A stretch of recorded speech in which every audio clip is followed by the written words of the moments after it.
കഥ തുടരുന്നു. എങ്ങനെയാണ് വീട്ടിലെത്തിച്ചേർന്നതെന്ന് പോലും തോമസ് ജോണിന് ശരിക്കറിയില്ല. മനസ്സ് നിറയെ ആ പേരായിരുന്നു, ആലീസ് യോഹന്നാൻ. വർഷങ്ങൾക്ക് പിന്നിൽ മറവിയുടെ കുത്തൊഴുക്കിൽ പെട്ടുപോയ പേര് ഇപ്പോൾ ഒരു നിമിത്തം പോലെ അത് തന്നെ ചുട്ടുപൊള്ളിക്കാൻ എത്തിയിരിക്കുന്നു. അലക്സ് ആ കല്ലറയുടെ അരികിൽ തന്നെ എത്തിയിരിക്കുന്നു. ഹോ, തൻ്റെ ശരീരം ചുട്ടുപൊള്ളുകയാണെന്ന് തോമസ് ജോണിന് തോന്നി. വീട്ടിലെത്തിയതും ഭാര്യ ഓടി വന്നു. മോനെക്കുറിച്ച് എന്തെങ്കിലും വിവരം? ഞാൻ അവൻ്റെ അടുത്തുനിന്നാണ് വരുന്നത്. അവനൊരു പനി, അത്രയേ ഉള്ളൂ. എനിക്ക് അവനെ കാണണം. ഇനി നാളെ രാവിലെ പട്ടണത്തിലെ ഹോസ്പിറ്റലിലാണ് അവൻ. അത്രയും പറഞ്ഞിട്ട് തോമസ് ജോൺ തൻ്റെ മുറിയിലേക്ക് നടന്നു. എന്തോ കൂടി ചോദിക്കാനാഞ്ഞ ത്രേസ്യമ്മ പിന്നെ ഒന്നും ചോദിച്ചില്ല. തൻ്റെ മുറിയിൽ കടന്നതേ അയാൾ വേഷം മാറാൻ പോലും മിനക്കെടാതെ അലമാര തുറന്നു. അതിൽ നിന്നൊരു കുപ്പി വിസ്കി എടുത്തു. ഗ്ലാസ്സിൽ പകരുകയോ വെള്ളമോ സോഡയോ ചേർക്കുകയോ പോലും ചെയ്യാതെ അടപ്പ് തുറന്ന് വായിലേക്ക് കമിഴ്ത്തി. 2-3 കവിൾ അകത്താക്കിയിട്ട് കുപ്പി മേശപ്പുറത്ത് വെച്ചു. ഒരു സിഗരറ്റിനു കൂടി തീ കൊളുത്തി. 4-5 കവിൾ പുകയെടുത്തപ്പോഴാണ് ചുട്ടുപൊഴുത്ത മനസ്സിന് അല്പം ആശ്വാസം കിട്ടിയത്. അയാൾ കസേരയിലേക്ക് അമർന്നു. ആലീസ് യോഹന്നാൻ എന്ന പേര് കാതുകൾക്ക് ചുറ്റും വട്ടം കറങ്ങി വീശി വരുന്നു. തോമസ് ജോണിൻ്റെ ശരീരം വിയർക്കാൻ തുടങ്ങിയിരുന്നു. രാത്രിക്ക് കനമേറുകയാണ്. ഹോസ്പിറ്റലിൻ്റെ പരിസരത്ത് വൈദ്യുതി വിളക്കുകൾ തെളിഞ്ഞു നിൽക്കുന്നു. അടുത്തെവിടെയോ ഒരു ബസ് ആക്സിഡൻറ്റ് നടന്നതിനാൽ 50ഓളം പേരെ ആംബുലൻസുകളിൽ അവിടെ എത്തിച്ചിട്ട് അധിക നേരമായില്ല. അലക്സിൻ്റെ മുറിയിൽ എല്ലാവരും ഉറങ്ങിക്കഴിഞ്ഞു. ഒരു കട്ടിൽ കൂടി ഉള്ളതിൽ ലത്തീഫും രഘുവരനും കിടന്നു. നെൽസൺ തറയിൽ ഒരു ബെഡ്ഷീറ്റ് വിരിച്ചാണ് കിടന്നത്. രാത്രിയിൽ ശരീരത്തിന് വേദന കൂടുതലായി തോന്നിയതിനാൽ അലക്സ് ഡോക്ടറോട് ആ വിവരം പറയുകയും അവന് ഉറങ്ങാനുള്ള ഇഞ്ചക്ഷൻ നൽകിയിരിക്കുമാണ്. രാത്രിയുടെ യാമങ്ങൾ കൊഴിഞ്ഞുകൊണ്ടിരുന്നു. അല്പം തുറന്നു കിടന്നിരുന്ന ജനൽപ്പാളി കാറ്റടിച്ച് ഇത്തിരി കൂടി തുറന്നു. അതുവഴി ചൂളം വിളിയോടെ ഒരു കാറ്റ് അകത്തേക്ക് അടിച്ചു കയറി. ജനൽ കർട്ടൻ പാറിപ്പറന്നു. തറയിൽ കിടന്നിരുന്ന നെൽസൺ ഒന്ന് തിരിഞ്ഞു കിടന്നു. പുറത്തെ വൃക്ഷങ്ങളൊക്കെ ആടിയുലഞ്ഞു. കാറ്റ് വന്യമായ ഒരു ഭാവം കൈവരിച്ചിരിക്കുന്നു. വെളിയിലെ ലൈറ്റിൻ്റെ വെളിച്ചം വെന്റിലേഷനിലൂടെ അലക്സിൻ്റെ മുറിക്കുള്ളിലേക്ക് പാളി വീഴുന്നുണ്ടായിരുന്നു. മുറിക്കുള്ളിൽ കാറ്റിന് ശക്തിയേറി. ഏതാനും നിമിഷം കഴിഞ്ഞപ്പോൾ അത് നിലയ്ക്കുകയും ചെയ്തു. അകലെ എവിടെയോ പട്ടികളുടെ മോങ്ങൽ. അലക്സ്! ഒരു ശബ്ദം മഞ്ഞിൻ്റെ തണുപ്പോടെ കാതിനുള്ളിലേക്ക് ഇഴഞ്ഞിറങ്ങുന്നത് ഉറക്കത്തിലും അവൻ കേട്ടു. അറിയാതെ അവൻ മൂളി, കണ്ണു തുറക്കൂ. അവൻ ഒരു യന്ത്രപാവയെപ്പോലെ കൃഷ്ണമണികൾ ചലിപ്പിച്ചു. ഉറങ്ങാനുള്ള മരുന്ന് കൊടുത്തിരുന്നിട്ട് കൂടി അവൻ കണ്ണുകൾ തുറന്നു. തൻ്റെ അരികിൽ അവൾ നിൽക്കുന്നത് അവൻ വ്യക്തമായി കണ്ടു. തലേന്ന് രാത്രി കണ്ടവൾ. ആ നിമിഷം മാത്രം അവൻ അവളെ ഓർമ്മിച്ചു. തലേന്ന് അവൾ തനിക്ക് പകർന്നു തന്ന സ്വർഗീയാനുഭൂതിയെക്കുറിച്ച് ചിന്തിച്ചു. അലക്സിൻ്റെ നോട്ടം അടുത്തുള്ള സുഹൃത്തുക്കളുടെ നേർക്ക് തെന്നി വീണു. അത് കണ്ട് അവൾ പറഞ്ഞു, പേടിക്കണ്ട, എന്നെ അലക്സിന് മാത്രമേ കാണാനാവൂ. അതുമല്ല, ഞാൻ പറയാതെ അവർ ഉണരുകയില്ല. അതെന്താ? അതങ്ങനെയാ. അടുത്ത നിമിഷം അവളുടെ വസ്ത്രം അഴിഞ്ഞു വീണു. മുന്നിൽ സൗന്ദര്യത്തിൻ്റെ നിറകുടമായ നഗ്നരൂപം കണ്ട് അലക്സിൻ്റെ രക്തത്തിന് ചൂട് പിടിച്ചു. അവൻ കൈനീട്ടി. അവൾ കിടക്കയിലിരുന്നു. അവനിൽ വല്ലാത്തൊരു തണുപ്പുണ്ടായി. ഇന്നലെ ഞാൻ ഒത്തിരി വേദനിപ്പിച്ചോ? അവൾ ചിരിച്ചു. പിന്നെ തൻ്റെ ചുണ്ടുകളിലേക്ക് തൻ്റെ ചുണ്ടമർത്തി. അപ്പോൾ ആ കണ്ണുകളിലുണ്ടായ തീജ്വാല അവൻ കണ്ടില്ല. അവളുടെ കൈകൾ അവനെ പൊതിഞ്ഞു. വല്ലാത്തൊരു ആവേശത്തോടെ അവൾ അവനെ കീഴടക്കി കഴിഞ്ഞിരുന്നു. അലക്സ് ഒരു യന്ത്രഭാവയെ പോലെ എല്ലാം സഹിച്ചു. അവസാനം എപ്പോഴോ അവൾ അവനെ വിട്ട് എഴുന്നേറ്റു. ഇനി എന്നും ഞാൻ വരും, അവൾ പറഞ്ഞു. വരണം, അവനും പറഞ്ഞു. വന്നാൽ നീ എനിക്ക് വേണ്ടി എന്ത് തരും? എന്തും. ഉറപ്പ്? ഉറപ്പ്. ഞാൻ പറയുന്നത് നീ കേൾക്കുമല്ലോ? കേൾക്കും. എങ്കിൽ നിൻ്റെ കൂട്ടുകാരിൽ ഒരുത്തനെ കൊല്ല്. ആരെ കൊല്ലണം? നിനക്കിഷ്ടമുള്ളവനെ. ശരി. അലക്സ് എണീറ്റു. അപ്പോഴവൻ്റെ ശരീരത്തിന് വേദനയേ ഉണ്ടായിരുന്നില്ല. തറയിൽ കിടന്നിരുന്ന നെൽസൻ്റെ അരികിൽ അവൻ കുത്തിയിരുന്നു. പിന്നെ വന്യമായൊരു ഭാവത്തിൽ അവൻ്റെ കഴുത്തിൽ കൈ അമർത്തി. നെൽസൺ ഞെട്ടിയുണർന്നു. പക്ഷേ അവനൊന്ന് നിലവിളിക്കാൻ പോലും കഴിഞ്ഞില്ല. രാത്രിയിൽ ആരോ തൊട്ടുണർത്തിയതുപോലെയാണ് ഫാദർ മാത്യൂസ് ഉണർന്നത്. പള്ളിയോട് ചേർന്ന് തന്നെയുള്ള ഇരുനില കെട്ടിടത്തിൻ്റെ 2ാം നിലയിലാണ് അച്ഛൻ്റെ കിടപ്പുമുറി. താഴത്തെ നിലയിലെ വിസിറ്റിംഗ് റൂമിൽ തന്നെയാണ് കപ്പ്യാർ കിടക്കുന്നത്. അഥവാ ആരെങ്കിലും രാത്രിയിൽ വന്നാലും വാതിൽ തുറക്കണമല്ലോ. അച്ഛൻ ഉണർന്ന് ചുറ്റും നോക്കി. വൈദ്യുതി നിലച്ചിരിക്കുന്നുവെന്ന് അദ്ദേഹം അറിഞ്ഞു. തലയിണയുടെ അടിയിൽ നിന്ന് ടോർച്ചെടുത്ത് ഭിത്തിയിലേക്ക് അടിച്ചു. ക്ലോക്കിൽ 3:30 എന്ന് കണ്ടു. പുറത്ത് മങ്ങിയ നിലാവുണ്ട്. അത് ജനൽ ഗ്ലാസിൽ പ്രതിഫലിക്കുന്നു. ഇന്നലെ രാത്രിയിലത്തെ പ്രകൃതിയെ അല്ല ഇന്ന്. താൻ ഒരിക്കലും ഈ നേരത്ത് ഉണരാറില്ലല്ലോ എന്ന് അദ്ദേഹം ഓർത്തു. പിന്നെ ഇന്ന് എന്തു പറ്റി? ആരോ തന്നെ വിളിച്ച് ഉണർത്തിയതുപോലെ. സെമിത്തേരിയിൽ നായ്ക്കൾ മോങ്ങുന്നത് കേട്ടു. അതും പതിവില്ലാത്തതാണെന്ന് അച്ഛൻ ഓർത്തു. അദ്ദേഹം എണീറ്റു. ജനാല തുറന്നാൽ സെമിത്തേരി കാണാം. അച്ഛൻ ജനാല തുറന്നു. സെമിത്തേരിയിലേക്ക് ഉറ്റുനോക്കി. നേരിയ മൂടൽമഞ്ഞ് എല്ലായിടത്തും വ്യാപിച്ചിട്ടുണ്ട്. യാദൃശ്ചികമായി അദ്ദേഹത്തിൻ്റെ കണ്ണിൽ അതുടുക്കി. സെമിത്തേരിയുടെ ഗേറ്റിനരികിൽ നിന്നും ഒരു വെളുത്ത രൂപം അകത്തേക്ക് വരുന്നു. അച്ഛൻ്റെ നെറ്റി ചുളിഞ്ഞു. അദ്ദേഹം ഒന്നുകൂടി സൂക്ഷിച്ചു നോക്കി. താൻ കാണുന്നത് സത്യം തന്നെ. ആ വെളുത്ത രൂപം കല്ലറകൾക്കിടയിലൂടെ മുന്നോട്ട് നീങ്ങുന്നു. അച്ഛൻ ടോർച്ച് കയ്യിലെടുത്തു. ചാർജർ ടോർച്ചായതിനാൽ കിലോമീറ്ററോളം അകലെ വരെ പ്രകാശം എത്തുമായിരുന്നു. അച്ഛൻ സ്വിച്ച് അമർത്തി. പ്രകാശം ഒരു നേർരേഖ പോലെ ആ വെളുത്ത രൂപത്തിന് നേരെ നീണ്ടു ചെന്നു. പെട്ടെന്ന് ഒരു മാറ്റം. ഞൊടിയിടയിൽ ആ വെളുത്ത രൂപം മാഞ്ഞു. പകരം ചുവന്നു തിളങ്ങുന്ന 2 കണ്ണുകൾ അച്ഛൻ വ്യക്തമായി കണ്ടു. ഒരു കറുത്ത നായ്. അത് പ്രകാശത്തിന് നേരെ തിരിഞ്ഞു നോക്കിയിട്ട് കല്ലറകൾക്കിടയിലൂടെ മുന്നോട്ടോടി. പിന്നെ അച്ഛനതിനെ കണ്ടില്ല. എങ്കിലും ആ വൃദ്ധ പുരോഹിതൻ്റെ ഉള്ളിൽ അതൊരു കരടായി അടിഞ്ഞു. താൻ വെളുത്ത രൂപത്തെ കണ്ടതാണ്. ഇനി കല്ലറ പിളർന്ന് ആലിസിൻ്റെ ആത്മാവ് പുറത്തു വന്നിരിക്കുമോ? അച്ഛൻ അറിയാതെ ഒന്ന് ഞെട്ടി. എങ്കിൽ അവളെ തളയ്ക്കാൻ ഇനി കഴിയില്ല. അശാന്തിയുടെ രാവുകൾ അടുത്തു വരികയാണോ? അവൾ പ്രതികാരദാഹിയായി ആഞ്ഞടിച്ചാൽ? ജീസസ്! ആ വൃദ്ധ പുരോഹിതൻ കുരിശുമാലയിൽ തെരുപിടിച്ചു. നേരം പുലർന്നു. ആദ്യം ഉണർന്നത് ലത്തീഫായിരുന്നു. എടാ! അവിടെ കിടന്നുകൊണ്ട് തന്നെ അവൻ രഘുവരനെയും വിളിച്ചുണർത്തി. പിന്നെ എണീറ്റിരുന്ന് നെൽസനെ വിളിച്ചു. ഒപ്പം അറിയാതെ അവനൊന്ന് ഞെട്ടുകയും ചെയ്തു. എന്തൊരു കിടപ്പാണിവൻ! ലത്തീഫ് പറഞ്ഞപ്പോൾ രഘുവരനെ നോക്കി. അറിയാതെ ഒരു തരിപ്പ് അവൻ്റെ നട്ടലിലൂടെ കടന്നുപോയി. നെൽസൺ കണ്ണുകൾ തുറച്ച് നാവ് പുറത്തേക്ക് നീട്ടി വല്ലാത്തൊരു ഭാവത്തിൽ. കടവായിൽ ചോര പറ്റിപ്പിടിച്ചിരിക്കുന്നു. ലത്തീഫും രഘുവരനും മുഖാമുഖം നോക്കി. പിന്നെ ഇരുവരും കിടക്ക വിട്ട് കുതിച്ചെണീറ്റു. നെൽസാ! എടാ നെൽസാ! അനക്കമില്ല. രഘുവരൻ അവനെ കുലുക്കി വിളിച്ചു. നെൽസാ! അവൻ്റെ ശരീരത്തിന് ഐസിൻ്റെ തണുപ്പാണെന്ന് രഘുവരൻ അറിഞ്ഞു. നടക്കുന്ന ആ യാഥാർത്ഥ്യം അവൻ്റെ മുഖത്ത് ഭീതിയുടെ അലകളെ സൃഷ്ടിച്ചു. നെൽസൺ മരിച്ചു. ലത്തീഫേ! രഘുവരൻ്റെ ശബ്ദം കരച്ചിലിൻ്റെ വക്കോളം എത്തിയിരുന്നു. ഇവൻ ഇവൻ ലത്തീഫ് പെട്ടെന്ന് സ്വിച്ച് അമർത്തി. ഡ്യൂട്ടി നേഴ്സിൻ്റെ റൂമിൽ ബെൽ മുഴങ്ങിക്കോളും. അവൻ വാതിലും തുറന്നിട്ടു. അലക്സ് ഇതൊന്നും അറിയാതെ സുഖസുഷുപ്തിയിലായിരുന്നു. അലക്സേ! അലക്സേ! രഘുവരൻ വിളിച്ചപ്പോൾ അവൻ അർദ്ധയാമത്തിൽ മൂളി. ഡ്യൂട്ടി നേഴ്സ് എത്തി. മുറിയിലേക്ക് കാൽകുത്തിയ അവർ തറയിൽ കിടക്കുന്ന നെൽസനെ തന്നെയാണ് ആദ്യം നോക്കിയത്. ഒറ്റ അലർച്ച.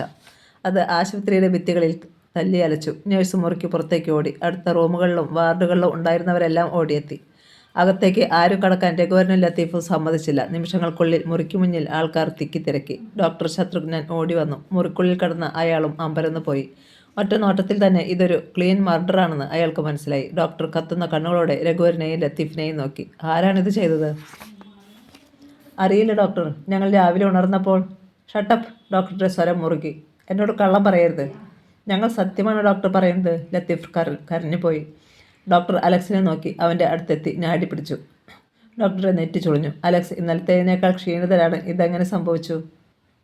സ്റ്റെതസ്കോപ്പ് അലക്സിൻ്റെ നെഞ്ചിൽ അമർത്തി. ഹൃദയസ്പന്ദനത്തിൻ്റെ വേഗത കുറഞ്ഞു കുറഞ്ഞു വരികയാണ്. പെട്ടെന്ന് ഡോക്ടറുടെ കണ്ണുകൾ ബെഡിൽ കണ്ട ചോരത്തുള്ളികളിൽ തറഞ്ഞു.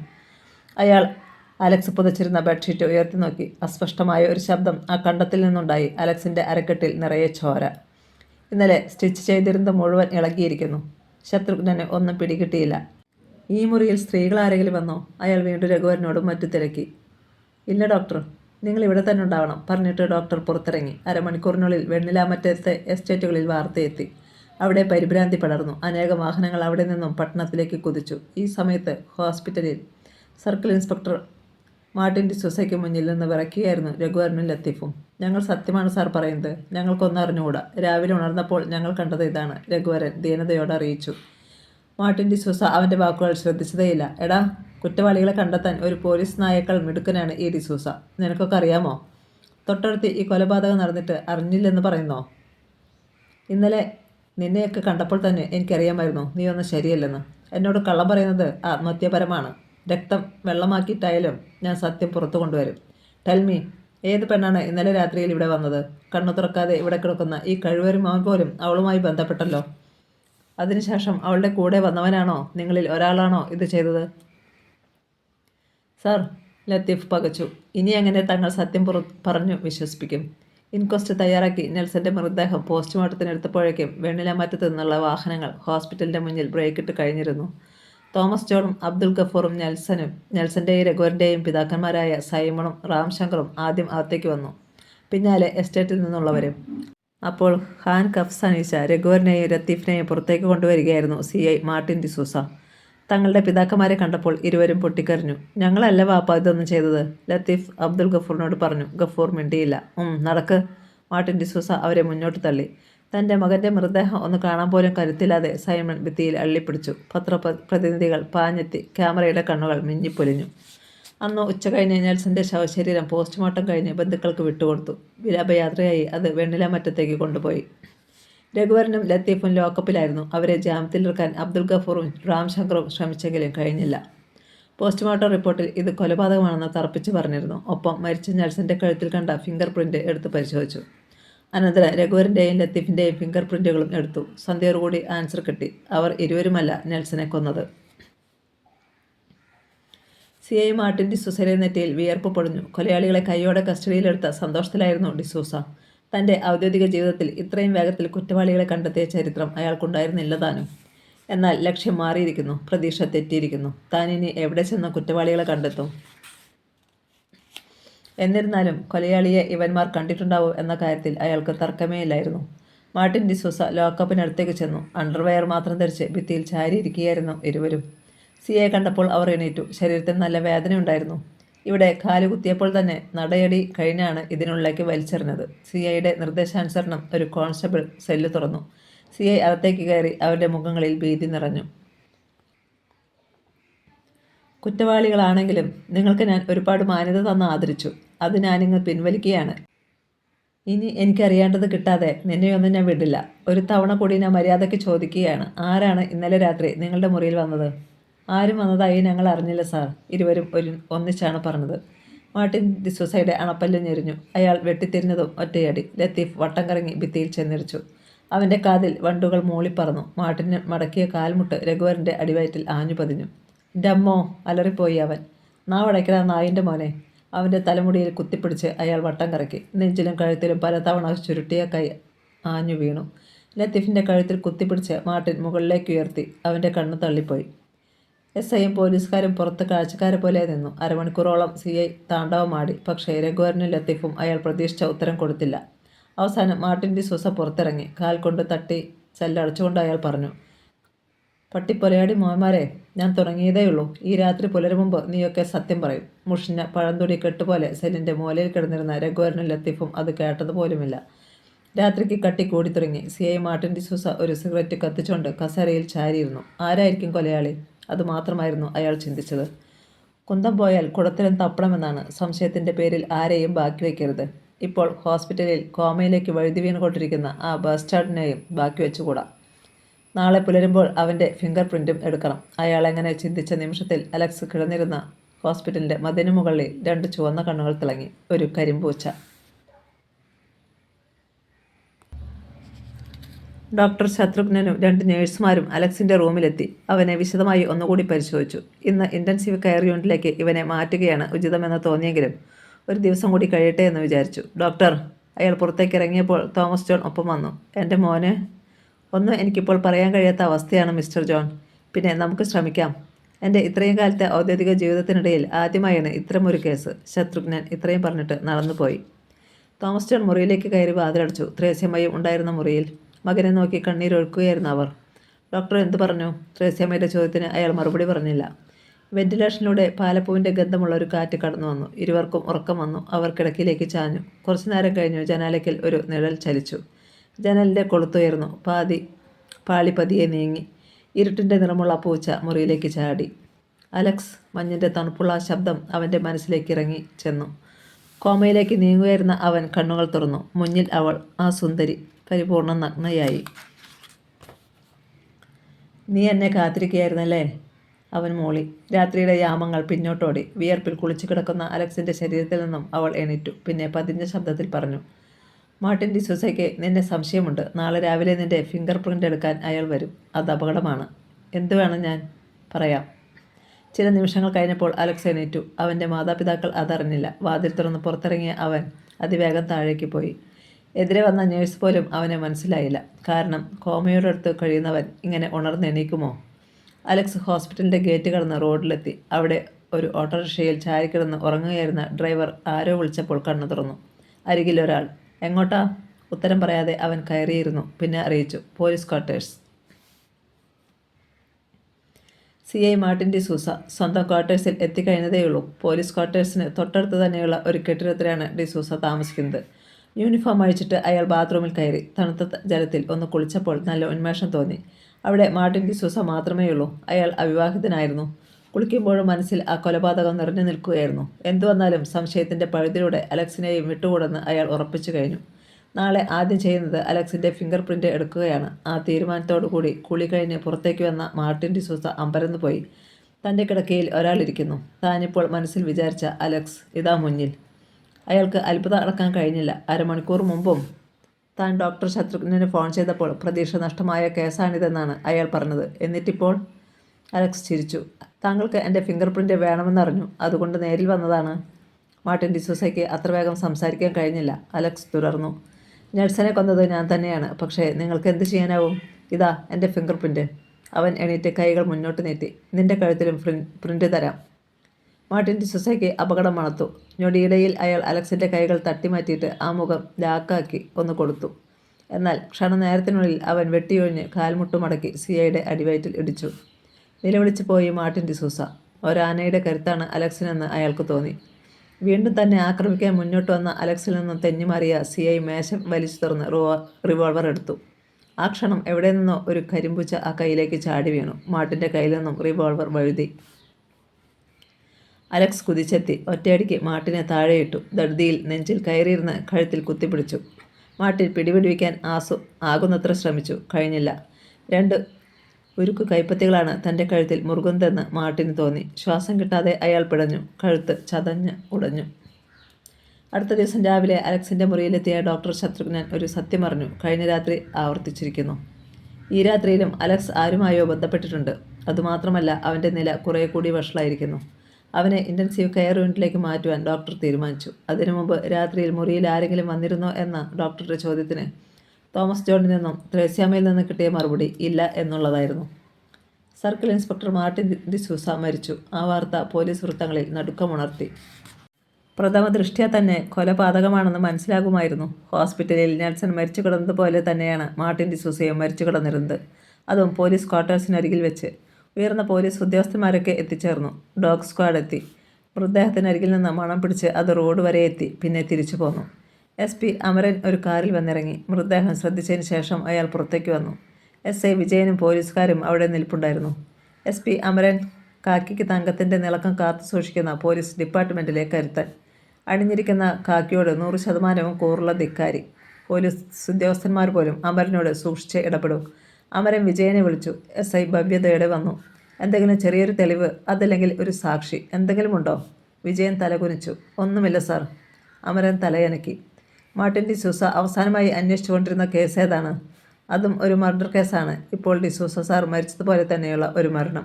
അമരൻ്റെ കണ്ണുകൾ തിളങ്ങി. എനിക്ക് ആ കേസിനെ കുറിച്ചുള്ള വിവരങ്ങളെല്ലാം അറിയണം. സാർ, ആ കേസിൽ ആരെയെങ്കിലും കസ്റ്റഡിയിൽ എടുത്തിട്ടുണ്ടോ? ഉണ്ട് സാർ. വിജയൻ സംഭവം ചുരുക്കി പറഞ്ഞു. ശരി, ഉച്ച കഴിഞ്ഞ് ഞാൻ അങ്ങോട്ട് വരാം.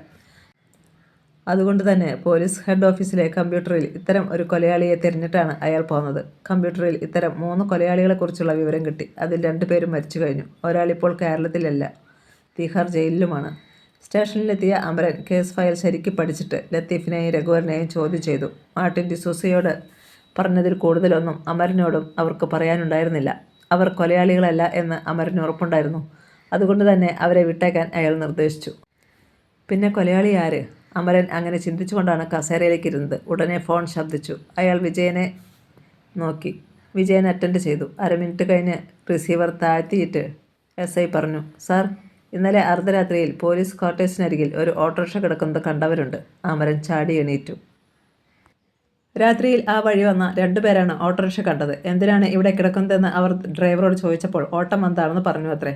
വിജയൻ അമരനോട് പറഞ്ഞു. അമരൻ്റെ കണ്ണുകൾ കുറുക്കി. വിജയൻ തുടർന്നു. എന്നാൽ പോലീസ് ക്വാർട്ടേഴ്സിൽ ആരെയും കാണാൻ ആരും ഓട്ടോയിൽ ചെന്നിട്ടില്ല. അതിനർത്ഥം മതി, ഈ കിട്ടിയത് തന്നെ ഏറ്റവും വലിയ തെളിവ്. ഓട്ടോറിക്ഷ തിരിച്ചറിയാൻ എന്തെങ്കിലും മാർഗം? ഉണ്ട് സാർ. ആ ഓട്ടോറിക്ഷയുടെ മുന്നിൽ പേരെഴുതിയിരിക്കുന്നത് കാലാപാനി എന്നാണ്. അമരൻ തലയനക്കി. ഇപ്പോൾ സിനിമാ പേരുകൾ ഓട്ടോറിക്ഷയ്ക്കിടുന്നത് ഒരു ഫാഷനാണ്. പേരുകളുടെ അർത്ഥം പോലും നോക്കാതെയുള്ള ഒരു തരം ഭ്രാന്ത്. അമരൻ ഉടനെ DYSP മുഹമ്മദിനെ വിളിച്ചു. അമരൻ ചെന്ന് കാറിൽ കയറി. അത് പാഞ്ഞുപോയി. സന്ധ്യയ്ക്ക് മുമ്പ് തന്നെ അമരൻ പോലീസ് സ്റ്റേഷനിലെത്തി. അയാൾക്ക് അതിനു മുമ്പ് അറിയേണ്ട ചില കാര്യങ്ങളുണ്ടായിരുന്നു. മാർട്ടിൻ ഡിസൂസയുടെ കഴുത്തിൽ അമർന്ന കൈകളും നെൽസന്റെ കഴുത്തിൽ നിന്ന് കിട്ടിയ ഫിംഗർ പ്രിൻറ്റും സാമ്യമുള്ളതാണെന്നറിഞ്ഞു. കൊലയാളി ഒരാളാണ്. ആ ഒരറിവ് അമരന് ഉത്സാഹം പകർന്നു. ഇങ്ങനെ കൊലപാതകം നടത്തുന്നത് ചിലരുടെ രീതിയാണ്. മുഹമ്മദേ, ഈ പട്ടണത്തിലോ അടുത്ത പ്രദേശത്തെ എവിടെയെങ്കിലുമോ കാലാപാനി എന്നു പേരുള്ള ഒരു ഓട്ടോറിക്ഷ ഉണ്ടോ എന്നറിയണം. 1 മണിക്കൂറിനുള്ളിൽ എനിക്ക് വിവരം കിട്ടണം. ക്വിക്ക്. സാർ. അമരൻ ഒരു സിഗരറ്റിന് തീ പിടിപ്പിച്ചുകൊണ്ട് കാത്തിരുന്നു. 1 മണിക്കൂറെന്ന് പറഞ്ഞെങ്കിലും കൃത്യം 55 മിനിറ്റ് ആയപ്പോൾ DYSP മുഹമ്മദിൻ്റെ മെസ്സേജ് SP അമരന് കിട്ടി. സാർ, കലാപനി എന്ന പേരുള്ള 4 ഓട്ടോറിക്ഷകളുണ്ട്. 4ഉം അതിൻ്റെ ഡ്രൈവർമാരും കസ്റ്റഡിയിലുണ്ട്. Thank you mister Muhammad. അവരിൽ ആരാണ് പോലീസ് ക്വാർട്ടേഴ്സിനരികിൽ ഇന്നലെ പോയതെന്ന് തിരക്കിയോ? യെസ് സാർ, സിറ്റി ഹോസ്പിറ്റലിന് മുന്നിൽ കിടക്കുന്ന ഓട്ടോക്കാരനാണ്. അവനെ ഇങ്ങോട്ട് കൊണ്ടുവാ. സാർ. 10 മിനിറ്റുകൾക്കുള്ളിൽ ഓട്ടോറിക്ഷയും ഡ്രൈവറും എത്തി. ഡ്രൈവർ അമരൻ്റെ മുന്നിൽ നിന്ന് വിറച്ചു. അമരൻ്റെ ചോദ്യങ്ങൾക്ക് അയാൾ സത്യസന്ധമായ മറുപടി പറഞ്ഞു. ഹോസ്പിറ്റലിൽ നിന്നിറങ്ങുന്ന ഒരാളാണ് ഓട്ടം വിളിച്ചതെന്നും പോലീസ് ക്വാർട്ടേഴ്സിനടുത്ത് എത്തിയപ്പോൾ ഉടാൻ വരാമെന്ന് പറഞ്ഞു പോയെന്നും അരമണിക്കൂർ കഴിഞ്ഞ് തിരികെ വന്നുവെന്നും ഹോസ്പിറ്റലിന് മുന്നിൽ എത്തിയിട്ട് ഒന്നും ചോദിക്കാതെ തനിക്ക് 100 രൂപ തന്നിട്ട് ഗേറ്റ് കടന്ന് അകത്തേക്ക് പോകുന്നത് കണ്ടെന്നും അയാൾ അറിയിച്ചു. ഒപ്പം അലക്സിൻ്റെ രൂപത്തെപ്പറ്റിയുള്ള ലഘുവിവരണവും. ഇനി അയാളെ കണ്ടാൽ തിരിച്ചറിയുമോ? അറിയാം സാർ. ഡിവൈഎസ്പി മുഹമ്മദിൻ്റെ നേതൃത്വത്തിൽ ആർക്കും സംശയം തോന്നാത്ത വിധത്തിൽ ഓട്ടോ ഡ്രൈവറെ സിറ്റി ഹോസ്പിറ്റലിലേക്ക് അയച്ചു. പക്ഷേ തലേന്ന് രാത്രിയിൽ കണ്ട മനുഷ്യൻ്റെ പൊടി പോലും കാണാൻ കഴിഞ്ഞില്ല. രഘുവരനും ലത്തീഫും ആശുപത്രിയിലെത്തി. തോമസ് ജോണിനെയും ത്രേസ്യാമ്മയെയും മാത്രമേ അവർക്ക് കാണാൻ കഴിഞ്ഞുള്ളൂ. അലക്സ് ഇൻറ്റൻസീവ് കെയർ യൂണിറ്റിൽ ആയതിനാൽ അവർക്ക് കാണുവാൻ കഴിഞ്ഞില്ല. അലക്സിൻ്റെ മാതാപിതാക്കളോട് യാത്ര പറഞ്ഞ് അവർ മടങ്ങി. ഇനി വെണ്ണിലാമറ്റത്തേക്ക് മടങ്ങാം. രഘുവരനും ലത്തീഫും ഒരു ടാക്സിയിലാണ് വെണ്ണിലാമറ്റത്തേക്ക് തിരിച്ചത്. രാത്രി 10 മണിയോടെ അവർ തങ്ങളുടെ എസ്റ്റേറ്റിൽ എത്തിച്ചേർന്നു. നെൽസന്റെ ശവസംസ്കാരം കഴിഞ്ഞ് എല്ലാവരും മൂകരായിരുന്നു. സൈമന്റെ മുന്നിൽ എന്തു പറയണമെന്നറിയാതെ അവർ തളർന്നു നിന്നു. ഏറെ നേരം അവരെ തന്നെ നോക്കി നിന്നതിന് ശേഷം സൈമൺ പറഞ്ഞു, നിങ്ങൾ ഒരിക്കലും തെറ്റുകാരില്ലെന്ന് എനിക്കറിയാം. അയാളുടെ ശബ്ദം പതറി. എൻ്റെ കുഞ്ഞിനെ ആരാ കൊന്നത്? അവന് ശത്രുക്കൾ ആരാ ഉള്ളത്? നിങ്ങളുടെ അടുത്ത് വെച്ച് അവനെ കൊന്നിട്ടും അതേക്കുറിച്ച് ഒന്നും അറിയില്ലെന്ന് നിങ്ങൾ പറയുന്നത് ആരെ ഭയന്നിട്ടാണ്? രഘുവരനും ലത്തീഫും മുഖാമുഖം നോക്കി. തങ്ങളുടെ വിഷമം ആരറിയാൻ? അറിയില്ലെന്ന് പറഞ്ഞാൽ ആര് വിശ്വസിക്കാൻ? സിറ്റി ഹോസ്പിറ്റലിൽ രാത്രി വളർന്നു. തോമസ് ജോണും ത്രേസ്യാമ്മയും നേരത്തെ തന്നെയുള്ള മുറിയിലാണ് കിടന്നത്. ഇൻറ്റൻസീവ് കെയർ യൂണിറ്റിലേക്ക് ആരെയും കടത്തിവിടുമായിരുന്നില്ലല്ലോ. ഇൻറ്റൻസീവ് കെയർ യൂണിറ്റിൽ വേറെയും 8-10 പേർ ഉണ്ടായിരുന്നു. അവരുടെ കാര്യങ്ങൾ ശ്രദ്ധിക്കാനായി നഴ്സുമാരും. AC-യുടെ നേരിയ മൂളൽ മാത്രം അവിടെ മുഴങ്ങുന്നുണ്ടായിരുന്നു. ഇൻറ്റൻസീവ് കെയർ യൂണിറ്റിൻ്റെ പുഷ് തനിയെ തുറന്നടഞ്ഞു. നഴ്സുമാരുടെ കൺപോളകളിൽ ഉറക്കം തുടിക്കെട്ടി. അലക്സ് കോമയിലായിരുന്നിട്ടും അവൻ മഞ്ഞിൻ്റെ തണുത്ത സ്പർശം പോലെ ആ വിളി കേട്ടു. അതോടെ അവൻ ഉണരുകയായി അവൾക്കു വേണ്ടി. ഇൻറ്റൻസീവ് കെയർ യൂണിറ്റിൻ്റെ മുന്നിലുള്ള വരാന്തയിൽ ചാരുബെഞ്ചിൽ ചാരി പലരും ഇരിക്കുന്നുണ്ടായിരുന്നു. അകത്തുള്ള തങ്ങളുടെ ആൾക്കാരുടെ നില എന്തെന്നറിയാതെ. ഈ നേരത്താണ് ഡോർ തുറന്ന് അലക്സ് പുറത്തേക്ക് വന്നത്. അടുത്ത നിമിഷം വൈദ്യുതി പോയി. അലക്സ് മുന്നോട്ടോടി. മിനിറ്റുകൾക്കുള്ളിൽ അവൻ റോഡിലെത്തിയപ്പോഴേക്കും ഹോസ്പിറ്റലിന് തെക്കുഭാഗത്ത് കൂറ്റൻ ജനറേറ്റർ പ്രവർത്തിക്കാൻ തുടങ്ങിയിരുന്നു. ഇരുട്ടുവീണ റോഡ് നോക്കി അലക്സ് നടന്നു. മനസ്സിൽ മന്ത്രണം പോലെ ആ ശബ്ദമുണ്ടായിരുന്നു. വേഗം പോകണം, അല്ലെങ്കിൽ ആകെ കുഴയും. ഒരു ബൈക്ക് റോഡിലൂടെ എതിരെ വന്നു. അവൻ റോഡിൻ്റെ നടുക്ക് കയറി നിന്ന് കൈ കാണിച്ചു. ബൈക്ക് നിന്നു. എന്താ? അതിലിരുന്ന മനുഷ്യൻ തിരക്കി. അലക്സ് മറുപടി പറഞ്ഞില്ല. പകരം അയാളുടെ ചുരുട്ടിയ കൈ കൊടുങ്കാറ്റ് പോലെ ചീറി വന്നു. ബൈക്കിലെ പിടിവിട്ട് അതിലിരുന്ന മനുഷ്യൻ തറയിലേക്ക് വീണു. പെട്ടെന്ന് ക്ലച്ചിലെ പിടി അയഞ്ഞപ്പോൾ ബൈക്കിൻ്റെ എൻജിൻ ഓഫായി. അതും തറയിൽ മറിഞ്ഞു. ചടുലമായ ഒരു നീക്കത്തിലൂടെ അവൻ പെട്ടെന്ന് ബൈക്ക് ഉയർത്തി. സീറ്റിലേക്ക് ചാടി വീണു. കിക്കറിൽ കാലമറന്നു. അത് സ്റ്റാർട്ടായി. ക്ലച്ച് പിടിച്ചു ഗിയറിട്ടു. യമഹ പറക്കുകയായിരുന്നു. കാലൻ തൊടുത്തുവിട്ട ശരമായി. വളവുകൾ വെട്ടിത്തിരിഞ്ഞു. സ്പീഡ് മീറ്ററിലെ സൂചി വലത്തേക്ക് നീങ്ങി. 60, 70, 80, 90. അലക്സ് ഒന്നും അറിയുന്നുണ്ടായിരുന്നില്ല. വലുത് കൈപ്പത്തി ആക്സിലേറ്റർ മുറുക്കിക്കൊണ്ടിരുന്നു. കിലോമീറ്ററുകൾ പിന്നോട്ട് മറിഞ്ഞു. നിലം തൊടാതെ പായുകയാണ് ബൈക്കെന്ന് തോന്നുമായിരുന്നു. രഘുവരൻ ഉറങ്ങിയിരുന്നില്ല. കിടക്കയിൽ വെറുതെ മലർന്ന് കിടക്കുകയാണവൻ. ശരീരത്തിനും മനസ്സിനും മുറിവുകളാണ്. യഥാർത്ഥത്തിൽ എന്തൊക്കെയാണ് സംഭവിക്കുന്നത്? അടിക്കടി അലക്സിൻ്റെ നില വഷളായിക്കൊണ്ടിരിക്കുന്നു. അതിനു മാത്രം അവന് സംഭവിച്ചത് എന്താണ്? മാത്രമല്ല, തങ്ങളോടൊന്നിച്ച് ആശുപത്രിയിൽ കഴിഞ്ഞ ആ രാത്രിയിലും അവൻ ഒരു പെണ്ണുമായി ബന്ധപ്പെട്ടെന്ന് പറഞ്ഞാൽ മാത്രമോ? തങ്ങളുടെ തൊട്ടരികിൽ വെച്ച് തന്നെ നെൽസൺ പിടഞ്ഞു തീർന്നു. എങ്ങനെ? ഉത്തരം കിട്ടാത്ത ചോദ്യങ്ങൾ. ഇതിനിടയിൽ അദൃശ്യനായ കൊലയാളി. രഘുവരൻ തിരിഞ്ഞു കിടന്നു. ശരീരം അനക്കാൻ പറ്റാത്ത പോലെയുള്ള വേദനയാണ്. മാർട്ടിൻ ഡിസൂസ ചതച്ചു പിഴിഞ്ഞതല്ലേ? രാവിൻ്റെ നിശബ്ദതയെ കീറി മുറിച്ചുകൊണ്ട് ഒരു യമഹയുടെ കാതടുപ്പിക്കുന്ന ശബ്ദം അടുത്തുവരുന്നത് രഘുവരൻ കേട്ടു. ഈ എസ്റ്റേറ്റിൽ യമഹ ഉണ്ടായിരുന്നത് നെൽസന് മാത്രമാണ്. പിന്നെ ആര് ഈ രാത്രിയിൽ? അവൻ അങ്ങനെ ചിന്തിക്കുമ്പോൾ ശബ്ദം അടുത്തു വന്നു. തൻ്റെ ബംഗ്ലാവിന് അരികിൽ എവിടെയോ ആ ശബ്ദം നിലച്ചത് അവൻ അറിഞ്ഞു. പിന്നെ സർവത്ര നിശബ്ദത. ഒരു കറുത്ത രൂപം മതിൽ ചാടി ബംഗ്ലാവിൻ്റെ വളപ്പിൽ പ്രവേശിച്ചു. ചിരപരിചിതനെ പോലെ മുന്നോട്ട് നീങ്ങിയ അയാൾ ബംഗ്ലാവിന് പിന്നിലെത്തി. അവിടെ 2ാം നിലയുടെ മുകളിലായിരുന്നു വാട്ടർ ടാങ്ക്. പൈപ്പിൽ പിടിച്ച് അനായാസേന ആ രൂപം മുകളിലേക്ക് കയറി. തൻ്റെ വാതിലിൽ ആരോ പതിയെ തട്ടിയോ? ഒപ്പം തന്നെ പേര് ചൊല്ലി വിളിച്ചോ? രഘുവരൻ സംശയിച്ചു. പിന്നെ ഓർത്തു, ഒക്കെ തൻ്റെ തോന്നലുകൾ മാത്രമാണ്. എന്നാൽ വീണ്ടും വാതിലിൽ മുട്ടുന്ന ശബ്ദം കേട്ടു. രഘുവര, ആരോ തന്നെ വിളിക്കുന്നു. അവൻ എണീറ്റു. മുറിയിലെ ലൈറ്റ് തെളിച്ചു. ആരാ? ഞാനാടാ. രഘുവരന് ആ ശബ്ദം പരിചിതമായിരുന്നു. അലക്സിൻ്റെ ശബ്ദം. പൊടുന്നനെ അവൻ ഓർത്തു, അലക്സ് എങ്ങനെ ഇവിടെ എത്തി? സിറ്റി ഹോസ്പിറ്റലിൽ കോമയിൽ കഴിയുന്ന അലക്സ്. രഘുവരനെ വിസ്മയം അടക്കാൻ കഴിഞ്ഞില്ല. അവൻ പെട്ടെന്ന് വാതിൽ തുറന്നു. മുന്നിൽ ചിരിച്ചുകൊണ്ട് അലക്സ്. ആശുപത്രിയിലെ വേഷത്തിൽ തന്നെ. നീ ഇത്ര വേഗം ആശുപത്രി വിട്ടോടാ? വിടേണ്ടി വന്നു. അലക്സിന്റെ കണ്ണുകൾ വല്ലാതെ തിളങ്ങുന്നത് രഘുവരൻ കണ്ടു. നീ താഴെ ആരെയും വിളിക്കാതെ എങ്ങനെ ഈ 2ാം നിലയിലെത്തി? അലക്സ് അതിന് മറുപടി നൽകാൻ ഭാവിക്കുമ്പോൾ കാതുകളിൽ പതിഞ്ഞ ശബ്ദമെത്തി. വേഗം വേഗം. കാലപാശവുമായി അലക്സ് അകത്തേക്ക് കയറി. രഘുവരൻ അലക്സിനെ മിഴിച്ചു നോക്കി. അവൻ്റെ ഭാവത്തിലും സംസാരത്തിലും ചലനത്തിലുമെല്ലാം രഘുവരന് എന്തോ ഒരു അപാകത തോന്നിയിരുന്നു. താഴത്തെ നിലയിലുള്ള ഡാഡിയും മമ്മിയോ ഒന്നും അറിയാതെ ഇവൻ അകത്തു കടന്നതെങ്ങനെയെന്ന് ചിന്തിക്കുകയായിരുന്നു രഘുവരൻ. എന്തായാലും ഇവൻ പഴയ അലക്സ് അല്ല എന്ന കാര്യത്തിൽ രഘുവരന് രണ്ടാമതൊന്നും ആലോചിക്കാനേ ഉണ്ടായിരുന്നില്ല. എവിടെയോ എന്തൊക്കെയോ മാറ്റങ്ങൾ ഉണ്ടായിട്ടുണ്ട്. നീ ആരും അറിയാതെ എങ്ങനെ ഇവിടെ എത്തിയെന്ന് പറഞ്ഞില്ല? രഘുവരൻ ഓർമ്മിപ്പിച്ചു. അതോ? അലക്സ് ചിരിച്ചു. സിറ്റി ഹോസ്പിറ്റലിൽ നിന്ന് ആരും കാണാതെ പുറത്തിറങ്ങാമെങ്കിൽ നിന്റെ അടുത്ത് വരുന്നതിന് എനിക്ക് എന്ത് തടസ്സമാണുള്ളത്? രഘുവരൻ അപകടം മണത്തു. താൻ ഇതുവരെ കണ്ട അലക്സ് അല്ല ഇപ്പോൾ തൻ്റെ മുൻപിൽ നിൽക്കുന്നതെന്ന് അവന് തോന്നി. പെട്ടെന്നാണ് അലക്സിൻ്റെ 2 കൈകളും രഘുവരൻ്റെ കഴുത്തിൽ അമർന്നത്. അലക്സിനേക്കാളും കായബലം ഉണ്ടായിരുന്നിട്ടും രഘുവരന് അലക്സിൻ്റെ കൈകൾ പിടിച്ചു മാറ്റാൻ സാധിച്ചില്ല. ശക്തമായ മൽപ്പിടുത്തം ആ മുറിയിൽ ഒരു യുദ്ധസമാനമായ അന്തരീക്ഷം സൃഷ്ടിച്ചു. എന്നാൽ നിമിഷങ്ങൾക്കുള്ളിൽ നെൽസന് സംഭവിച്ച വിധി തന്നെ രഘുവരനുമുണ്ടായി. അവൻ്റെ പ്രാണൻ വിട്ടകന്നു. മകൻ്റെ കരച്ചിൽ കേട്ടാണ് രഘുവരൻ്റെ അച്ഛനും അമ്മയും ഓടിയെത്തിയത്. മകൻ്റെ ചലനമറ്റ ശരീരം കണ്ട് അവർ നിലവിളിച്ചു. അലക്സ് സഞ്ചരിച്ചുകൊണ്ടിരുന്ന ബൈക്ക് സെമിത്തേരിയും പിന്നിട്ടു. അപ്പോൾ ഒരു പട്ടിയുടെ ഓഴിയിടൽ കേട്ടു. അവനത് ശ്രദ്ധിച്ചില്ല. അവൻ്റെ പിന്നാലെ തന്നെ ഒരു കടവാവൽ ബൈക്കിൻ്റെ വേഗതയ്ക്കൊപ്പം തന്നെ ഉണ്ടായിരുന്നു. കാതുകളിൽ സൂചികൾ പോലെ ആ തണുത്ത ശബ്ദം വന്നു വീണു. വേഗം വേഗം. ഡോക്ടർ ശക്തൻ നിന്നെ തേടി ഇപ്പോൾ ആശുപത്രിയിലെത്തും. അയാളൊന്നും മനസ്സിലാക്കുവാൻ സമയമായിട്ടില്ല. അത് കേട്ടതോടെ അലക്സ് ബൈക്കിൻ്റെ വേഗത അല്പം കൂടി വർദ്ധിപ്പിച്ചു. കടവാവലിൻ്റെ വേഗതയും വർദ്ധിച്ചു. ഡോക്ടർ ശത്രുഘ്നനും ഭാര്യയും ആകുന്നത്ര ശ്രമിച്ചിട്ടും വാതിൽ തുറക്കാൻ കഴിഞ്ഞില്ല. അവസാനം വാതിലിൽ തട്ടി മക്കളെ ഉറക്കെ വിളിച്ചു. അവർ ഉണർന്നെണീറ്റ് വന്നാണ് വാതിൽ തുറന്നത്. ആരാടാ വാതിലിൻ്റെ ഓടാമ്പലിട്ടത്? ശത്രുഘ്നൻ അലറി. ഞങ്ങളാരുമല്ല പാപ്പ, കുട്ടികൾ പറഞ്ഞു. എന്തായാലും അതേക്കുറിച്ച് കൂടുതലൊന്നും സംസാരിക്കാൻ നിൽക്കാതെ ശത്രുഘ്നൻ പുറത്തേക്ക് ഓടി. കാറിൽ കയറി കീ തിരിഞ്ഞു. പക്ഷേ കാർ സ്റ്റാർട്ടായില്ല. ഡോക്ടറെ നെറ്റിച്ചുളിഞ്ഞു. ആശുപത്രിയിലേക്ക് പോകാൻ തുടങ്ങിയപ്പോൾ മുതൽ തടസ്സങ്ങളാണല്ലോ. അയാൾ വിയർക്കാൻ തുടങ്ങി. ഏതാണ്ട് 10 മിനിറ്റോളം പരിശ്രമിച്ചു കഴിഞ്ഞതിന് ശേഷമാണ് കാർ സ്റ്റാർട്ടായത്. SP അമരൻ്റെ കാർ ഹോസ്പിറ്റലിൻ്റെ ഗേറ്റ് കാണത്തക്കവണ്ണം കുറച്ചപ്പുറത്ത് ഒരു മരത്തിൻ്റെ നിഴലിൽ കിടപ്പുണ്ടായിരുന്നു. ഹോസ്പിറ്റലിൻ്റെ രൂപം അപ്പാടെ മനസ്സിലേക്ക് ആവാഹിച്ച് അമരൻ കാത്തിരുന്നു. എന്തോ കൊലയാളി ഈ ആശുപത്രിയുമായി ബന്ധപ്പെടുന്ന ഒരാളാണെന്ന് അറിയാതെ ഒരു സംശയം മനസ്സിലേക്ക് പാറി വീണിരിക്കുന്നു. പെട്ടെന്ന് അങ്ങനെ തോന്നുവാൻ ഒരു കാരണവും ഉണ്ടായി. ഹോസ്പിറ്റൽ പരിസരത്ത് വെച്ച് ഏതാനും മണിക്കൂറുകൾക്ക് മുമ്പ് ഒരു മനുഷ്യൻ ബൈക്കിൽ വന്നയാളെ ആക്രമിച്ചിട്ട് ബൈക്കുമായി കടന്നു കളഞ്ഞ വിവരം പോലീസിൽ കിട്ടിയിരുന്നു. അതറിഞ്ഞ ഉടനെ അമരൻ്റെ മനസ്സിലേക്ക് ഓടിയെത്തിയത് അദൃശ്യനായ ആ കൊലയാളിയുടെ രൂപമാണ്. ഹോസ്പിറ്റലുമായി ബന്ധമുള്ളവനാണ് കൊലയാളിയെങ്കിൽ തീർച്ചയായും നേരെ പുലരും മുമ്പ് അവിടെ തിരിച്ചെത്തുമെന്ന് അമരൻ കണക്കുകൂട്ടി. ഓട്ടോക്കാരൻ്റെ മൊഴിയനുസരിച്ച് മാർട്ടിൻ ഡിസൂസയെ വധിച്ച ശേഷം കൊലയാളി ഇവിടെ എത്തിയിട്ടുണ്ടല്ലോ. അമരൻ കാത്തിരുന്നു. അലക്സ്, സൂക്ഷിക്കണം. ഒരു പോലീസ് ഉദ്യോഗസ്ഥനും നിനക്കെതിരെ ഇപ്പോൾ ആശുപത്രിക്കരികിലുണ്ട്. കാതുകളിലേക്ക് തണുത്ത ശബ്ദം പുളഞ്ഞിറങ്ങി. അലക്സ് തലയനക്കി. അവൻ പട്ടണത്തിൽ എത്തിക്കഴിഞ്ഞിരുന്നു. വാഹനത്തിരക്കൊഴിഞ്ഞ റോഡ്. ആശുപത്രിക്ക് അടുത്തെത്താറായപ്പോൾ അവൻ ബൈക്ക് നിർത്തി. അതിൽ നിന്നിറങ്ങി ആശുപത്രിക്കരികിലേക്ക് നടന്നു. എടോ! പെട്ടെന്നൊരു ശബ്ദം. അലക്സ് തിരിഞ്ഞു. തലേന്ന് അവൻ പോലീസ് ക്വാർട്ടേഴ്സിനരികിലേക്ക് പോയ കാലാപാനി എന്നു പേരുള്ള ഓട്ടോറിക്ഷയിൽ നിന്നും ഡ്രൈവർ ഇറങ്ങി വരുന്നു. അവൻ തിരിഞ്ഞു നിന്നു. നീയല്ലേ CI മാർട്ടിൻ സാറിനെ കൊന്നത്? അലക്സിൻ്റെ കണ്ണുകൾ കുറുകി. വേറെയും 4-5 ഓട്ടോറിക്ഷകൾ കൂടി അവിടെ കിടപ്പുണ്ടായിരുന്നു. അവയുടെ ഡ്രൈവർമാരും ഇറങ്ങി അവൻ്റെ അടുത്തേക്ക് നീങ്ങി. നീ പോകാൻ വരട്ടെ. കാലാപാനിയുടെ ഡ്രൈവർ വഴി തടഞ്ഞു. മാറി നിൽക്കടാ. ഓഹോ! പെട്ടെന്ന് അലക്സ് ഒറ്റയിടി. ഡ്രൈവർ തെറിച്ചു വീണു.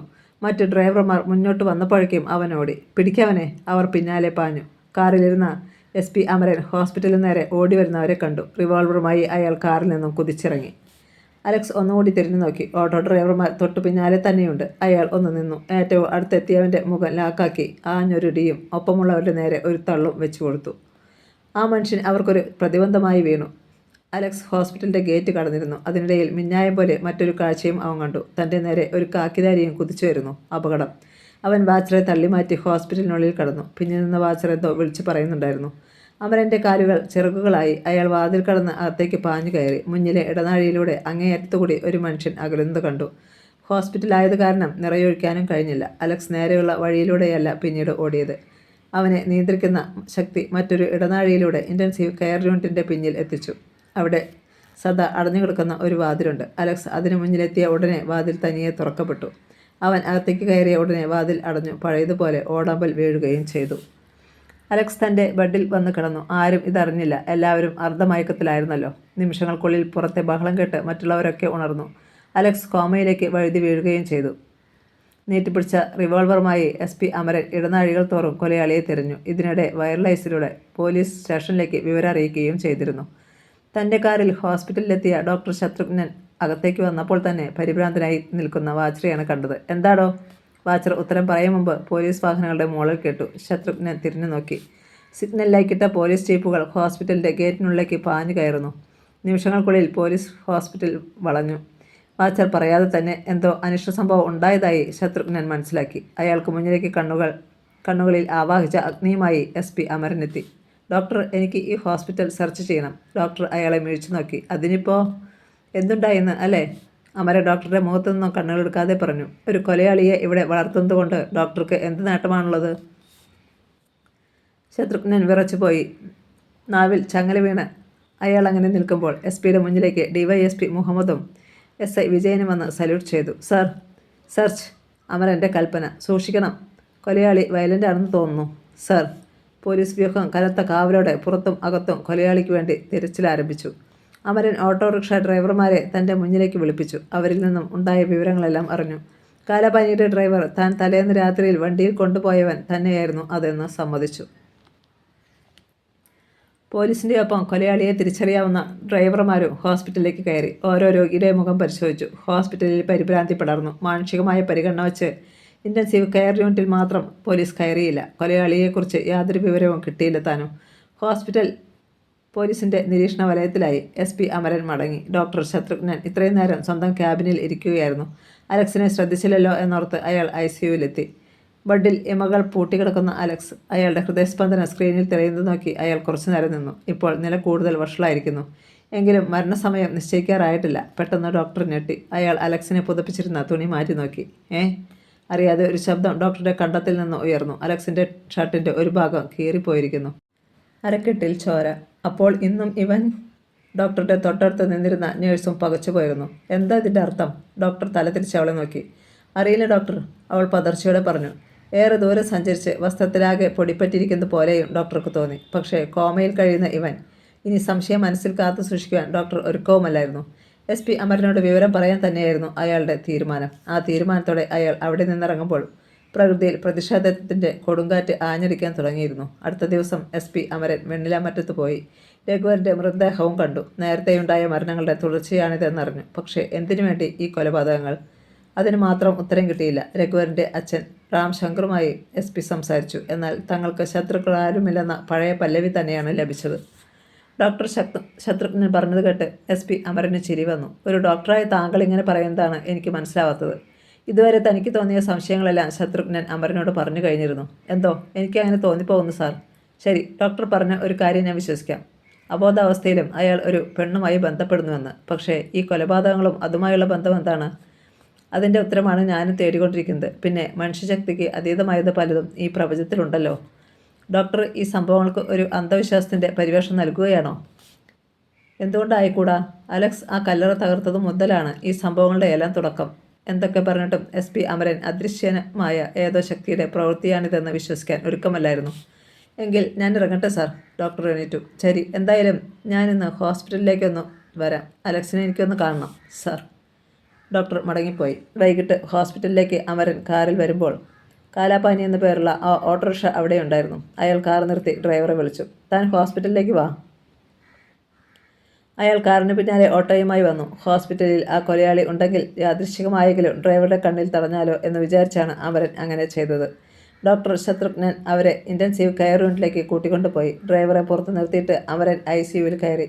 അയാൾ അലക്സിനെ കണ്ടു. മരണത്തിൻ്റെ അവസാന പടിയിൽ എത്തിക്കഴിഞ്ഞിരിക്കുന്ന ചെറുപ്പക്കാരൻ. ഇവൻ കഴിഞ്ഞ രാത്രിയിലും ഒരു പെണ്ണുമായി ബന്ധപ്പെട്ടുവെന്ന് ഡോക്ടർ പറഞ്ഞത് വിശ്വസിക്കാൻ അപ്പോഴും അമരന് കഴിഞ്ഞില്ല. അമരൻ തിരിച്ചു വന്നപ്പോൾ ഡ്രൈവർ പറഞ്ഞു, സാർ, എൻ്റെ ഒരു സുഹൃത്ത് ഹാർട്ട് അറ്റാക്ക് വന്ന് ഇതിനുള്ളിലുണ്ട്. ഒന്ന് കാണാൻ കഴിഞ്ഞാൽ? ഓക്കെ. ഉടനെ ഡോക്ടർ ശത്രുഘ്നനോട് പറഞ്ഞിട്ട് ഡ്രൈവറെ അകത്തേക്ക് വിട്ടു. 5 മിനിറ്റ് കഴിഞ്ഞു കാണും. ഡ്രൈവർ ഓടിക്കിതച്ചു വന്നു. സാർ, അയാൾ! ഡ്രൈവറുടെ ശബ്ദം കേട്ട് അമരൻ വെട്ടിത്തിരിഞ്ഞു. സാർ! അമരൻ്റെ മുന്നിൽ നിന്ന് ഡ്രൈവർ കിതച്ചു. എന്താണോ? അയാൾ? ആര്? എൻ്റെ ഓട്ടോറിക്ഷയിൽ സഞ്ചരിച്ചവൻ. എവിടെ? ഇതിനുള്ളിലുണ്ട്. കമോൺ. അരയിലെ റിവോൾവറിൽ സ്പർശിച്ചുകൊണ്ട് SP അമരൻ ഇൻറ്റൻസീവ് കെയർ യൂണിറ്റിൻ്റെ വാതിൽ തള്ളിത്തുറന്ന് അകത്തേക്ക് കുതിച്ചു കഴിഞ്ഞു. തൊട്ടു പിന്നാലെ ഡ്രൈവറും. അമരൻ്റെ കണ്ണുകൾ വട്ടം ചുറ്റി. എവിടെയാണവൻ? ഇതാ. ഡ്രൈവർ അലക്സിൻ്റെ നേരെ കഴിച്ചുകൊണ്ട്. അമരൻ ഞെട്ടിപ്പോയി. നിങ്ങൾ ഒന്നുകൂടി സൂക്ഷിച്ചു നോക്കിക്കേ. സംശയിക്കാനൊന്നുമില്ല, ഇയാൾ തന്നെയാണ് സാർ. ഇന്നലെ രാത്രി ഞങ്ങളെ ആക്രമിച്ചതും ഇയാൾ തന്നെ. ഡോക്ടർ ശത്രുഘ്നൻ അവിടേക്ക് വന്നു. ഇപ്പോൾ താങ്കൾ എന്ത് പറയുന്നു? അയാൾ SP-യെ നോക്കി. പക്ഷേ കോമയിൽ കഴിയുന്ന ഇയാൾ? നോ, എവിടെയോ എന്തോ തെറ്റുപറ്റിയിട്ടുണ്ട്. അമരൻ അലക്സിനെ തന്നെ നോക്കി നിന്നു. തൻ്റെ ഔദ്യോഗിക ജീവിതത്തിൽ ആദ്യമായാണ് ഇത്തരമൊരു കേസ്. ശാസ്ത്രം ഇത്രയും പുരോഗമിച്ചു കഴിഞ്ഞ ഈ ലോകത്ത് അന്ധവിശ്വാസങ്ങൾക്ക് സ്ഥാനമില്ല. ഡോക്ടറുടെയും ഈ ഡ്രൈവറുടെയും അഭിപ്രായം അനുസരിച്ച് അലക്സാണ് കൊലയാളി. പൊടുന്നനെ ഒരു മിന്നൽ പോലെ അമരൻ്റെ മനസ്സിൽ ഒരാശയം തെളിഞ്ഞു. കൊല ചെയ്യപ്പെട്ടവരുടെ കഴുത്തിൽ നിന്നും കിട്ടിയിട്ടുള്ള ഫിംഗർ പ്രിൻ്റ്. അതും അലക്സിൻ്റെ ഫിംഗർ പ്രിൻ്റ് കൂടി ഒന്ന് പരിശോധിച്ചാലോ? കാത്തു നിൽക്കാൻ അമരൻ ഒരുക്കമല്ലായിരുന്നു. ഉടനെ അതിന് വേണ്ടത് ചെയ്തു. പിന്നെ തൻ്റെ കാറിനരികിലേക്ക് നടക്കുമ്പോൾ മനസ്സിൽ പലതും കണക്കുകൂട്ടി. ഇനി ഒരു പക്ഷേ ഫിംഗർ പ്രിൻ്റ് അലക്സിൻ്റേത് തന്നെയാണെങ്കിൽ ഈ പ്രശ്നം കൈകാര്യം ചെയ്യുന്നത് എങ്ങനെയാണെന്ന് അയാൾക്ക് പിടികിട്ടിയില്ല. രാത്രി 8 മണിക്ക് അലക്സിൻ്റെ ഫിംഗർ പ്രിൻറ്റും റിപ്പോർട്ടും SP അമരൻ്റെ ടേബിളിലെത്തി. റിപ്പോർട്ട് നോക്കിയ അമരൻ തരിച്ചിരുന്നു പോയി. കൊല ചെയ്യപ്പെട്ടവരുടെ കഴുത്തിലുണ്ടായിരുന്ന ഫിംഗർ പ്രിൻറ്റും അലക്സിൻ്റെ ഫിംഗർ പ്രിൻറ്റും ഒന്നായിരുന്നു. ഏതാനും നിമിഷങ്ങളോളം സംഭവങ്ങളുടെ സ്വഭാവം എന്തെന്നറിയാതെ അമരൻ അങ്ങനെ തന്നെ ഇരുന്നു. കോമയിൽ കിടക്കുന്ന ഒരാൾ രാത്രികാലങ്ങളിൽ എണീറ്റുപോയി കൊലപാതകങ്ങൾ നടത്തുമെന്ന് പറഞ്ഞാൽ തൻ്റെ ബുദ്ധിസ്ഥിരത നഷ്ടപ്പെട്ടുവെന്നേ മറ്റുള്ളവർ കരുതും. ഇനി ഡോക്ടർ പറയുന്നത് പോലെ അദൃശ്യമായ ഏതെങ്കിലും ശക്തികൾ? പെട്ടെന്നൊരു തീരുമാനം എടുക്കാൻ അമരന് കഴിഞ്ഞില്ല. ഏതായാലും ഈ രാത്രിയിൽ അവൻ അവിടെ നിന്ന് എണീക്കുന്നുണ്ടോ എന്നറിയണം. അതിനായി SI വിജയൻ്റെ നേതൃത്വത്തിലുള്ള പോലീസിനെ ഇൻറ്റൻസീവ് കെയർ യൂണിറ്റിന് മുന്നിൽ കാവലിട്ടു. മാത്രമല്ല, ഡോക്ടർ ശത്രുഘ്നനും അന്ന് രാത്രിയിൽ ICUവിൽ തന്നെ കഴിയാനും തീരുമാനിച്ചു. സംഭവിക്കുന്നത് എന്താണെന്നറിയണമല്ലോ. പക്ഷേ രാത്രിയിൽ അറിയാതെ വന്ന ആലസ്യം ഡോക്ടറെയും നഴ്സുമാരെയും പിടികൂടി. അലക്സ് എണീറ്റു. ഇത്തവണ അവൻ പിന്നിലെ വാതിൽക്കിലേക്കാണ് പോയത്. അവന് മുന്നിൽ വാതിൽ തുറന്നടഞ്ഞു. ഹോസ്പിറ്റലിന് മുന്നിലേക്ക് പോകാതെ അവൻ പിൻഭാഗത്തെ മതിൽ ചാടിക്കടന്ന് പുറത്തു കടന്നു. പുതിയ ഇരയുടെ മുഖം അവൻ്റെ മനസ്സിലുണ്ടായിരുന്നു. ഡോക്ടർ ശത്രുഘ്നൻ ഞെട്ടിയുണർന്നു. താൻ ഉറങ്ങിപ്പോയോ എന്ന് അയാൾ സംശയിച്ചു. വാച്ച് നോക്കിയ സമയം 4:10. ഗോഡ്! അറിയാതെ അയാൾ മന്ത്രിച്ചു. താൻ ഉറങ്ങിയിരിക്കുന്നു. 1 മണിവരെ താൻ ഉറങ്ങാതെ കാത്തിരുന്നതായി അയാൾ ഓർത്തു. നഴ്സുമാരും അപ്പോഴേക്കും ഉണർന്നു കഴിഞ്ഞിരുന്നു. ഞാൻ ഉറങ്ങിയിട്ട് നിങ്ങളെന്താ വിളിക്കാതിരുന്നത്? ഡോക്ടർ തിരക്കി. അതിനുത്തരം നൽകാൻ നഴ്സുമാർക്ക് കഴിഞ്ഞില്ല. കാരണം തങ്ങളും ഉറങ്ങിപ്പോയെന്ന് ഡോക്ടർ അറിഞ്ഞാൽ അത് പിന്നെ പ്രശ്നമാകും. ഡോക്ടർ അലക്സിൻ്റെ ബെഡിനടുത്തെത്തി. കണ്ണുകളിൽ നടുക്കം പടർന്നു. കഴിഞ്ഞ രാത്രി ആവർത്തിക്കപ്പെട്ടിരിക്കുന്നു. ഉടൻ തന്നെ അയാൾ അമരന് ഫോൺ ചെയ്തു. രാവിലെ ഹോസ്പിറ്റലിലെത്തിയ SIയെയും മറ്റു ചോദ്യം ചെയ്തു. എന്നാൽ അലക്സ് പുറത്തു പോയിട്ടേ ഇല്ലെന്ന് അവർ തറപ്പിച്ചു പറഞ്ഞു. സാറിന് ഫോൺ? ഡോക്ടർ ശത്രുഘ്നൻ റിസീവർ നീട്ടി. അമരൻ അറ്റൻഡ് ചെയ്തു. യെസ്. അപ്പുറത്തു നിന്ന് കേട്ട വാർത്ത അയാളെ നടുക്കി. ആ മുഖം വിളർന്നത് ശത്രുഘ്നൻ കണ്ടു. എന്താ സാർ? അമരൻ റിസീവർ വച്ചു. പിന്നെ പറഞ്ഞു, ഒരു കൊലപാതകം കൂടി. മറ്റുള്ളവർ സ്തംഭിച്ചു പോയി. ഒരു തവണ കൂടി SP അമരൻ വെണ്ണിലാമറ്റത്ത് പോയി. ഇത്തവണ മരണമടഞ്ഞത് ലത്തീഫായിരുന്നു. മകൻ്റെ ശരീരത്തിൽ വീണ് കരയുന്ന മാതാപിതാക്കൾ.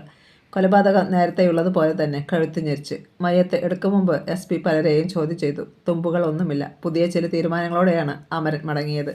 തിരികെ വരും വഴി അലക്സ് കല്ലറ തകർത്ത പള്ളിയുടെ മുന്നിലെത്തിയപ്പോൾ അറിയാതെ കാർ ബ്രേക്കിൽ അമർന്നു. ഡോക്ടർ ശത്രുഘ്നൻ്റെ അഭിപ്രായം അനുസരിച്ച് ഇവിടമാണല്ലോ എല്ലാത്തിൻ്റെയും തുടക്കം. ആ കല്ലറ ഒന്ന് കാണണമെന്ന് തോന്നി.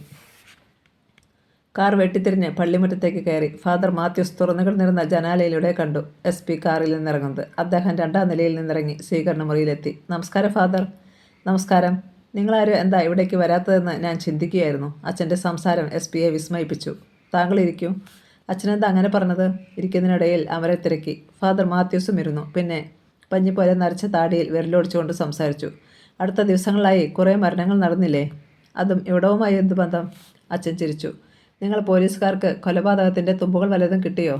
പെട്ടെന്ന് ഉത്തരം നൽകാൻ അമരന് കഴിഞ്ഞില്ല. പുതിയ യുഗത്തിലെ ആൾക്കാരായ നിങ്ങളൊക്കെ ഞാൻ പറയുന്നത് വിശ്വസിക്കുമോ എന്ന് അറിയില്ല. എങ്കിലും പറയാം.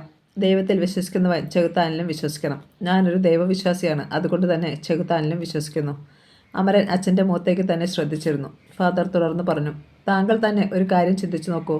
അവളുടെ കല്ലറ തകർന്നതിന് ശേഷമല്ലേ ഈ സംഭവങ്ങൾ ഉണ്ടായത്? അതിന് കാരണക്കാരനെന്ന് പറയുന്നവനല്ലേ ഇപ്പോൾ ആശുപത്രിയിൽ കഴിയുന്നത്? അവൻ്റെ കൂട്ടുകാരല്ലേ മരിച്ചുകൊണ്ടിരിക്കുന്നത്? അപ്പോൾ CI മാർട്ടിൻ ഡിസൂസ മരിച്ചതോ? SP-ക്ക് ചോദിക്കാതിരിക്കാൻ കഴിഞ്ഞില്ല. അയാൾ എന്തെങ്കിലും രഹസ്യം കണ്ടെത്തിയിരിക്കണം. കുറച്ചു നേരം അവർക്കിടയിൽ മൗനം കനത്തു. അമരൻ അസ്വസ്ഥനായി. സംഭവങ്ങൾക്കിപ്പോൾ പ്രേതത്തിൻ്റെ പരിവേഷമാണ്. അവസാനം അയാൾ തിരക്കി. ഫാദറിന് ഇക്കാര്യത്തിൽ വിശ്വാസമുണ്ടോ? തീർച്ചയായും. പെട്ടെന്നായിരുന്നു അദ്ദേഹത്തിൻ്റെ മറുപടി. അങ്ങനെ വിശ്വസിക്കാൻ പ്രത്യേകിച്ച് കാരണം വല്ലതും ഉണ്ട്. രാത്രികാലങ്ങളിൽ ഇവിടുത്തെ സെമിത്തേരിയിൽ അവൾ ഉറഞ്ഞു തുള്ളുകയാണ്. 3-4 ദിവസങ്ങളായി ഞാനതറിയുന്നു. അമരൻ്റെ നട്ടലിൽ ഒരു തരിപ്പുണ്ടായി. ആരാണവൾ? ആലീസ് യോഹന്നാൻ. ഇത്രയും കൃത്യമായി കാര്യങ്ങൾ അറിയാവുന്ന നിലയ്ക്ക് അവളെ അടക്കാനും അങ്ങേക്കാവില്ലേ? അവരെ തന്നെ പരിഹസിച്ചതാണോ എന്ന് അദ്ദേഹം സംശയിച്ചു. എങ്കിലും പറഞ്ഞു, കഴിയില്ല കുഞ്ഞെ. ഇത്രയും കാലം പകയുടെ കനലുകൾ മനസ്സിൽ അടക്കിവെച്ച് അവൾ കാത്തിരിക്കുകയായിരുന്നിരിക്കണം. കല്ലറ പിളർന്ന് പുറത്തു വന്ന അവൾ എന്താണോ മനസ്സിൽ കണ്ടിരിക്കുന്നത് അത് പൂർത്തിയാക്കാതെ ഇനി അടങ്ങില്ല. താങ്കൾക്കറിയുമോ, തൻ്റെ നിത്യമായ ഇരിപ്പിടം, ആ കല്ലറ, അതുപോലും അവൾ ഉപേക്ഷിച്ചിരിക്കുന്നു. മറ്റെവിടെയോ ഇപ്പോൾ അവൾ ചേക്കേറിയിരിക്കുകയാണ്. അമരൻ ചുളിഞ്ഞ നെറ്റിയോടിരുന്നു. എന്തോ ഫാദറിൻ്റെ വാക്കുകളെ തള്ളിക്കളയുവാൻ മനസ്സ് അനുവദിക്കുന്നില്ല. എനിക്ക് ആ കല്ലറയൊന്ന് കാണണം. ശരി, താങ്കൾ വരൂ. ഫാദർ എണീറ്റു. സെമിത്തേരിയിലേക്കുള്ള യാത്രക്കിടയിൽ അമരൻ അലക്സിനെക്കുറിച്ചും രാത്രിയിലുണ്ടാകുന്ന മാറ്റങ്ങളെക്കുറിച്ചും ഡോക്ടർ ശത്രുഘ്നൻ്റെ സംശയങ്ങളെക്കുറിച്ചും മറ്റും ഫാദറിനോട് പറഞ്ഞു. അദ്ദേഹം എല്ലാം കേട്ടിട്ട് അമർത്തി ഒന്ന് മൂളി. അവർ സെമിത്തേരിയിലെത്തി. അമരൻ തകർന്നു കിടക്കുന്ന ആ കല്ലറ കണ്ടു. ആലീസ് യോഹന്നാൻ. 30 വർഷങ്ങൾക്ക് മുമ്പ് മരണമടഞ്ഞ പെൺകുട്ടി. അന്ന് അവൾക്ക് 17 വയസ്സ്. ഇവൾ എങ്ങനെയാണച്ചോ മരിച്ചതെന്നറിയാമോ? അറിയാം. അന്നും ഞാൻ തന്നെയായിരുന്നു ഇവിടുത്തെ അച്ഛൻ. എൻ്റെ ആദ്യത്തെ സേവനം ഈ ഇടവകയ്ക്കായിരുന്നു. പിന്നീട് ഞാനിവിടെ നിന്ന് പോയി. കഴിഞ്ഞ വർഷമാണ് വീണ്ടും വന്നത്, ഫാദർ മാത്യൂസ് പറഞ്ഞു.